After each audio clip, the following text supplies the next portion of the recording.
শিক্ষক নিযুক্তিৰ ক্ষেত্ৰত আমি এটা ব্যাপক পৰিৱৰ্তন কৰিব খুজিছো এইবাৰৰ পৰা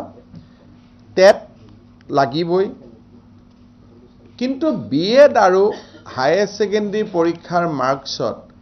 বহুত তাৰতম্য হোৱা আমি দেখা পাইছো কিছুমানে প্ৰথম হায়াৰ সেকেন্ডাৰীত ৰিজাল্ট ভাল নকৰে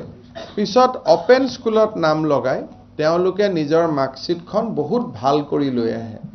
ফলত শিক্ষক নিযুক্তিত যিটো আমি মোস্ট মেৰিটৰিয়াছ ষ্টুডেণ্টখিনিক দিম বুলি ভাবিছিলো লাহে লাহে তাত এটা অসুবিধা আহা আমি দেখা পাইছো বিশেষকৈ পশ্চিমবংগ বিহাৰ ঝাৰখণ্ডৰ পৰা যিখিনিয়ে বিএড পাছ কৰি আহে অসমীয়া ল'ৰাবিলাক বাহিৰৰ নহয় অসমীয়া ল'ৰা তেওঁলোকে বিএড পাছ কৰি আহে গুৱাহাটী ইউনিভাৰ্চিটি আৰু ডিব্ৰুগড় ইউনিভাৰ্চিটিৰ পৰীক্ষাতকৈ তেওঁলোকে বহুত বেছি নম্বৰ লৈ আহে 99 98 এনেকুৱা লৈ আহে আমি চেক কৰি চাইছো these are all recognized university মানে আমি কোনো আইনবতে বাধাও দিব নোৱাৰো সেই কাৰণে এবাৰ আমি এটা সব নম্বৰ হৈ যোৱাৰ পিছত ফাইনালি তেওঁলোকে এটা পৰীক্ষা দিব লাগিব ৰিটেন আৰু ৰিটেন পৰীক্ষাত পাছ কৰা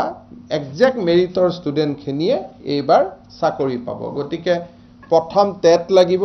বিএড লাগিব তাৰ পিছত এডুকেশ্যন নম্বৰ লাগিব গোটেইখিনি যোগ হোৱাৰ পিছত ফাইনালি এটা পৰীক্ষা দিব আৰু পৰীক্ষা পোৱাখিনিহে তেওঁলোকে চাকৰি পাব এতিয়া আমি শিক্ষক নিযুক্তিৰ সম্পূৰ্ণ প্ৰক্ৰিয়াটো এই ধৰণে এইটোৱে লাষ্ট নিযুক্তি আছিল এতিয়া শিক্ষক নিযুক্তিৰ প্ৰক্ৰিয়াটোতো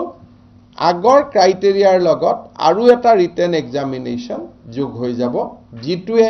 সকলো মেৰিট সমান কৰি পেলাব কোনোবা বিশ্ববিদ্যালয়ৰ পাছ কৰা বহুতে কয় যে দাদা আমি আগত পাছ কৰিছিলো এতিয়া বহুত পিছত বহুত নম্বৰ দিয়ে গতিকে আগত পিছত যিমান অসুবিধা আছিল সকলো দূৰীকৰণ কৰি আমি এটা পৰীক্ষা পতাৰ বাবে আমি সিদ্ধান্ত লৈছো